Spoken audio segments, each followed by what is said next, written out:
So a couple of months before Leah got diagnosed with cancer, I got rushed to the hospital with multiple blood clots in my lungs.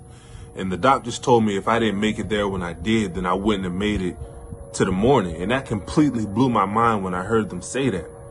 You know, although I was having a lot of pain in my chest throughout the day, it was like when I got to the hospital, things just drastically got worse. Like the pain started shooting across my chest.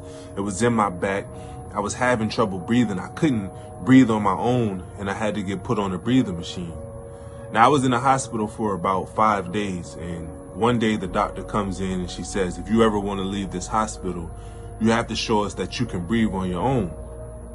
So she gives me this little plastic medical device that I had to inhale from just to learn how to expand my lungs again so I could start breathing on my own.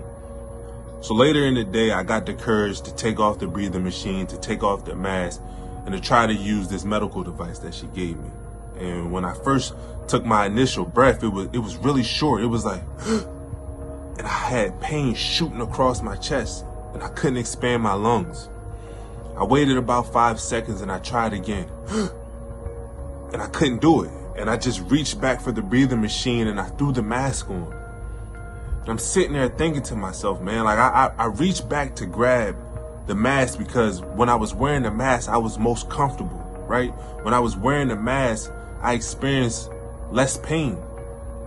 But as I sat there and I thought about it, this mask wasn't giving me life, right? Like I thought it was. But it was really stripping me of my life. It was stripping me of my independence, because if I didn't learn how to breathe again, I wouldn't be able to leave the hospital. So later on that evening, I just ripped the mask off. I ripped the breathing machine off, and I just started to use the medical device that she gave me. And although it was painful, right? Although it was uncomfortable, after a day of trying, I finally learned how to breathe again. And I got my independence back, and I was able to leave the hospital.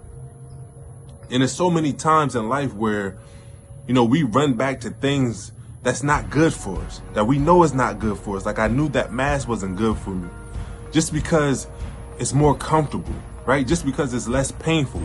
We go back to those relationships that we're miserable in, right? The relationship where we don't feel valued in, just because it's easier than starting over, right? Or we stick in that job that's draining the life out of us. We wake up every day and go to this job that's draining the life out of us, instead of stepping out on faith and starting that business that you always wanted, or you know, switching careers, just because starting over is hard, right? But you have to understand, I'm gonna tell you, like I told myself, that always doing what's most comfortable